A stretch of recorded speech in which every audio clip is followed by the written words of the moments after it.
সুদা আরে গাছের কমলাটি নষ্ট হইতেছে খাওয়ার অভাবে, তো আইলাম একটু।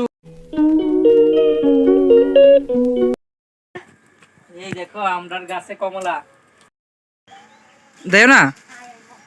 এই দেখো বন্ধুরা, এই হলো আমরার বাড়ির গাছের কমলা।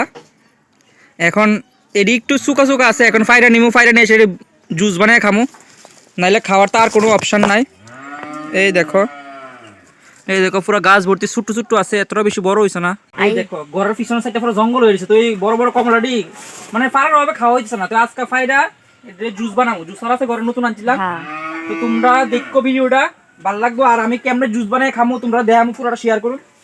আর এই দেখো তোমরা একটা ফাইডা দেখায়, এই দেখো বন্ধুরা, এই দেখো বাড়ি ঘরে দেশি কমলা বেশি একটা বড় হইতো না, কিন্তু এটাই খুব ভালো হইব, টেস্ট আছে খাইতে। পুরো ভিডিওটা দেখতে থাকো আর পাশে থাকবে, ভালো লাগলে চ্যানেলটা সাবস্ক্রাইব করে ফলো করবে।